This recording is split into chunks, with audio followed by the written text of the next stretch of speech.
42% reservation రూపకల్పన చేస్తున్నప్పుడు కవిత గారు జైల్లో ఉన్నారు. మరి ఆవిడెప్పుడు ఉద్యమం చేసే ఆవిడ ఉద్యమాలే ఇది ఎక్కడికి వచ్చే ఇందుకు ఇంత చిన్న చేష్టలతో ప్రజలతో చులకన అవుతున్నారో నాకు అర్థం అవ్వట్లేదు.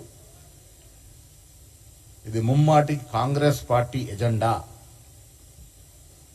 బీసీల పట్ల కాంగ్రెస్ పార్టీ ఛాంపియన్ మా హీరో రాహుల్ గాంధీ.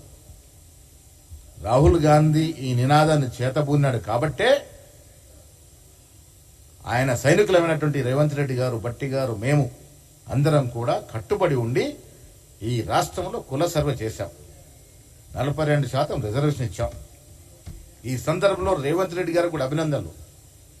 ఒక అగ్రవర్ణ సమాజం చెందినటువంటి వ్యక్తి ఉండి కూడా కుల సర్వే చేయడం, 42% ఇలా బీసీలకు రిజర్వేషన్ ఇవ్వడం అనేది హర్షించదగ్గ విషయం. మీ ద్వారా వారికి నేను అభినందనలు తెలుపుతా ఉన్నాను. అదేవిధంగా దోహదపడిన డిప్యూటీ ముఖ్యమంత్రి గారికి, మా మంత్రులు పొన్నం ప్రభాకర్, సురేఖ, వాకిటి శ్రీయారితో పాటు మంత్రివర్గ సభ్యులందరికీ, శాసనసభ్యులకి, మండలి సభ్యులకి, పార్లమెంట్ సభ్యులందరికీ కూడా ధన్యవాదాలు.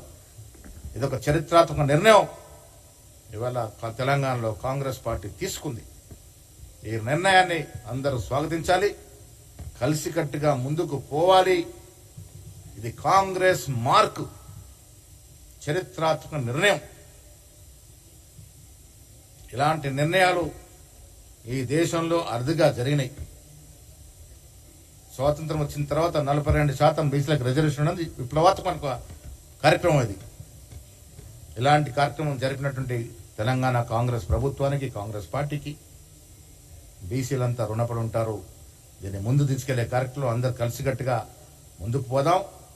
బీసీలకు అర్థమైంది ఎవరు వారి పట్ల చిత్తశుద్ధితో పనిచేస్తా ఉన్నారు, ఎవరు ముసలి కన్నీరు కారుస్తా ఉన్నారు, ఎవరు నాటకాలాడి దీని నుంచి లబ్ధి పొందాలని చూస్తా ఉన్నారు. ఇవన్నీ కూడా తెలంగాణ ప్రజలు, ముఖ్యంగా ఓబీసీ నాయకులు గ్రహిస్తా ఉన్నారు. ఏమి చెప్పినా కాంగ్రెస్ పార్టీయే అందరి పార్టీ.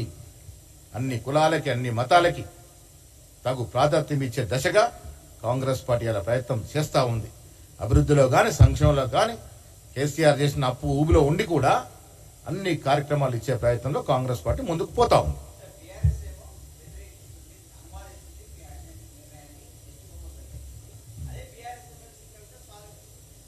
అందుకే అడుగుతా ఉన్నా, మరి కవిత గారు బీఆర్ఎస్ లో ఉన్నారా?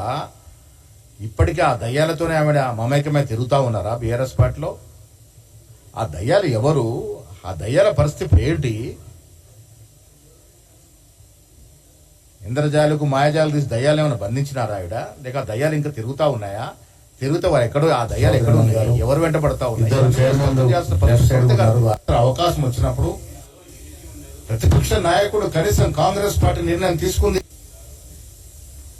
ఒక్కరు కూడా మొత్తంగా ముందుకు పోవాల్సిన తరుణంలో నేను చాలా సందర్భాల్లో బీసీ మీటింగ్ లో జోరిని మాత్రం బీసీ మీటింగ్ లో చాలా మంది 42% రిజర్వేషన్ ఉంటే వారికి అభిమానం ఉంటుంది. వేల మందికి బీసీల రాజకీయ అవకాశాలను పెట్టి అది రాకుండా పులిగా మారుతుంది అనుకుంటే అది అవివేకం ముందుకు పోవాల్సిన విజ్ఞప్తి చేస్తా ఉన్నాను అన్ని సంఘాల వారికి.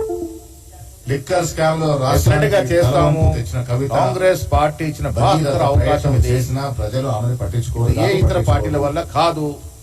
ఇలా బీజేపీ తెలంగాణ రాష్ట్రం వచ్చినా 2 సామాజిక తెలంగాణ చెప్పిన కవిత వారికి బీసీల అధికారంలో ఎందుకు స్పందించలే? అధ్యక్ష పదవి ఇవ్వడానికి చేతగాని వాళ్ళు ముఖ్యమంత్రి గురించి మాట్లాడుతూ ఉన్నారు.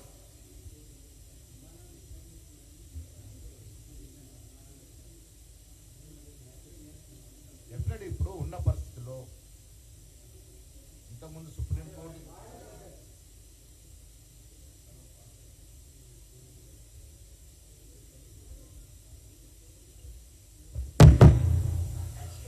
ఇప్పుడున్న పరిస్థితుల్లో కుల సర్వే చేసి 40% రిజర్వేషన్ ఇచ్చి కేంద్రానికి పంపాం. 9th షెడ్యూల్లో చేర్చాల్సిందిగా. కేంద్ర